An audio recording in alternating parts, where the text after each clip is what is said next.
let's talk about Specimen 134. It's a horror game that's very story-driven, but also has combat and elements from the survival horror genre. This one looks fantastic on the Game Boy Color. The graphics are truly great for the system, with amazing pixel art and animation. The gameplay is fun and simple, and the story is awesome, with a lot of creative and mysterious characters. There's a bit of Stranger Things vibes here, and I mean that as a good thing, when the show was at its best. You play as a kid named Jason, whose parents are arguing as they often do, and your mom takes off. Meanwhile, you're talking to your friend David about a mysterious hermit scientist who lives in the woods. It turns out your mom goes missing, and you must get to the bottom of things. Also, strange creatures start appearing around town. The adults in this story aren't very helpful, so it's up to the kids to find out what's happening. Will you survive? Will you find out what's going on? And do you have any chance of finding your mom? Tune in next week to find out. There are 3 difficulty modes: Story, Modern, and Survival. Story mode is an easy version, Modern has checkpoints and normal health and ammo, and Survival has limited items and the threat of dying. I played on Modern for all my playthroughs. There are branching paths here, and decisions to be made, so choose wisely. The combat is serviceable for the limitations of the Game Boy Color, and it's usually clear what to do next in the game, or how to approach the various puzzles. I really appreciate that.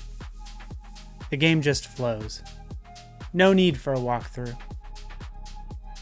There are many surprising parts of this game, including when something previously benign becomes dangerous.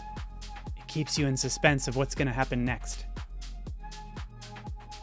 After my first go at the game, I did feel like going back and making some different choices on my second playthrough, and I wasn't disappointed. An amazing gem of a horror game.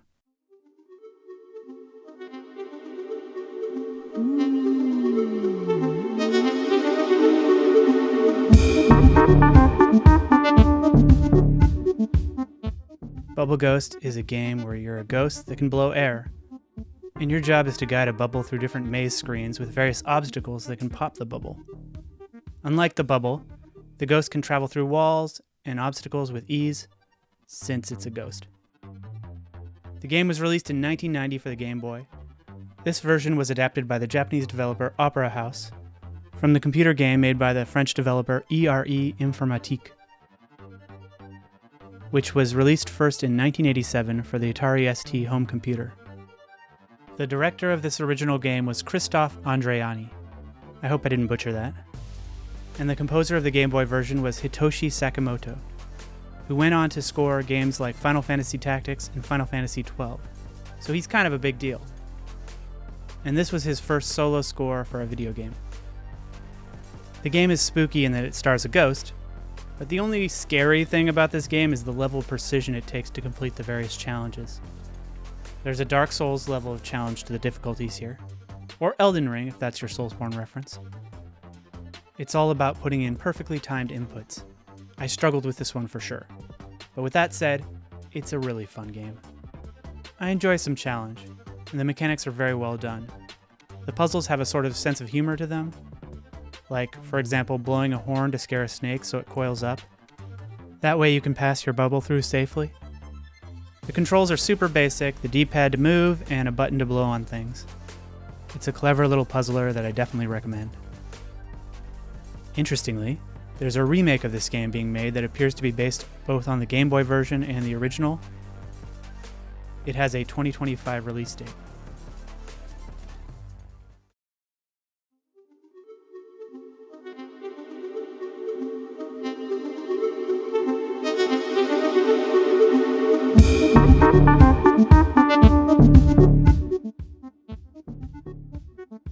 In Don't Let Her In, you play as a kid who's left alone by his dad in a house in a post-apocalyptic world.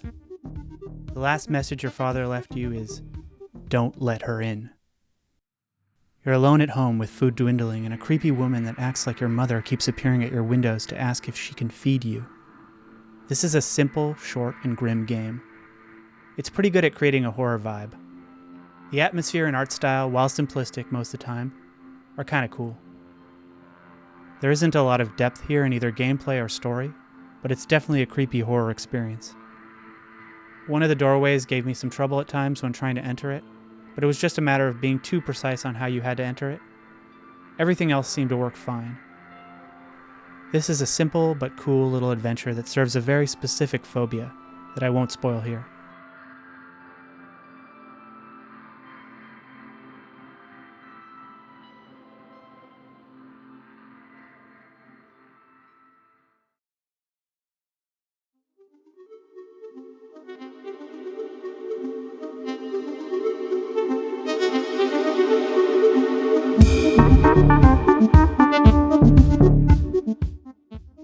Decline. Decline is a game about an aging detective, murder, and missing children. I'll try to be as vague as possible, but there's going to be some spoilers ahead, so spoiler warning. This one has a sci-fi theme underlying strange occurrences involving a conspiracy and a malevolent entity, but the game is really about cognitive decline. You avoid these glitchy mazes that float about that feel like some sort of brain plaque or seizures or something.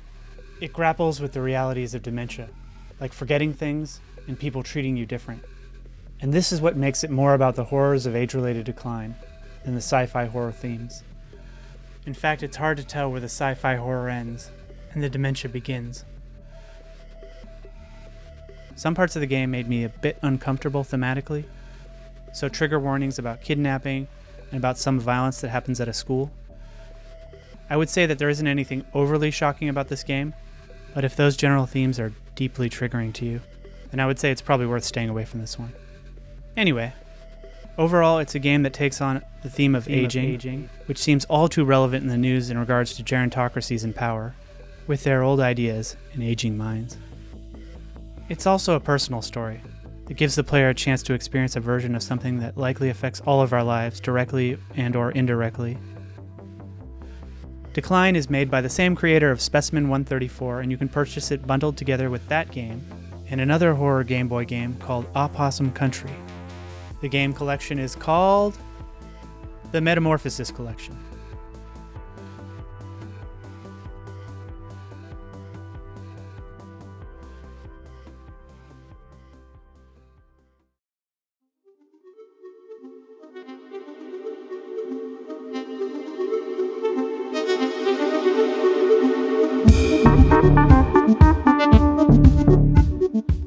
Alright, let's lighten the mood a bit with the game GolfVania. As of the making of this video, it's an unfinished Game Boy Color game that I'll link down in the description. It's really fun. The premise is a version of video game golf in spooky surroundings. You can choose the direction of your stroke with right and left on the D-pad, and your power with up and down. And boom! Let the ball fly and try to get your ball into the hole through the obstacle course. The graphics look great. I'm excited to see where this project goes, if and when it's finished. The gameplay is intuitive and fun. You can try to get the ball into the hole with the least number of strokes. You can collect coins and jewels to buy more strokes. It's really more like digital mini golf than it is traditional golf, with its fun obstacles, interactive terrain, and twisting paths. The physics may have been a little wonky, but that didn't bother me. I liked it just the way it was. There's only a few levels right now, but they're fun to play around with. There's even a bonus round in a sort of breakout-like style. I think this is such a fun and simple idea, it's brimming with potential. The Vania could refer to a Metroidvania, but who the hell knows these days?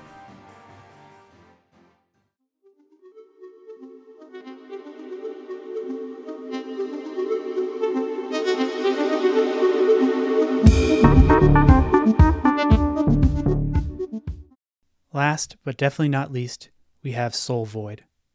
Soul Void is a game about lost souls being stuck in a void. It does seem to have a little bit of an RPG-like feel to it, but it's definitely not an RPG.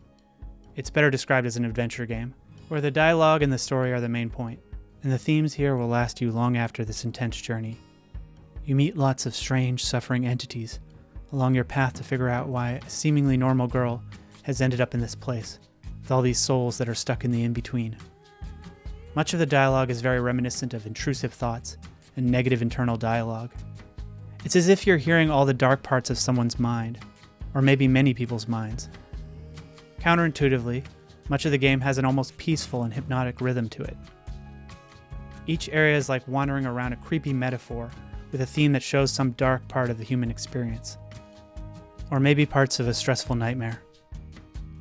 It has themes like self-worth, being stuck, having a broken heart, isolation, holding on to something too long, bodily disgust, and many other difficult subjects.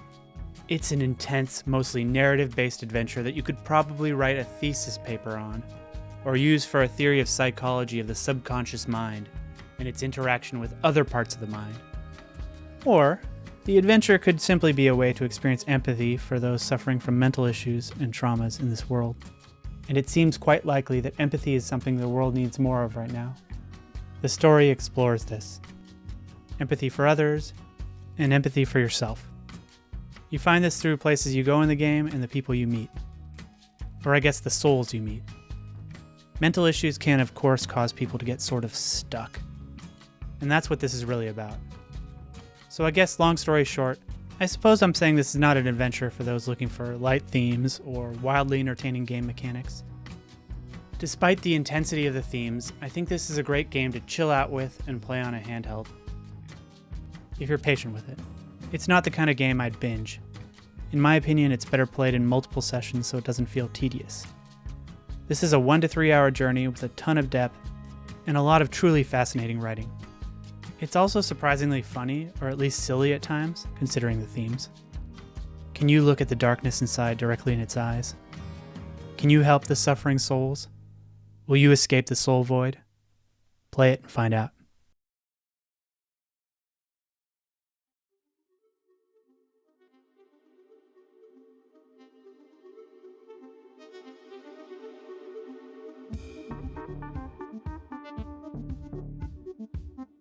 Well, that's it for these spooky Game Boy games. I love playing interesting indie games.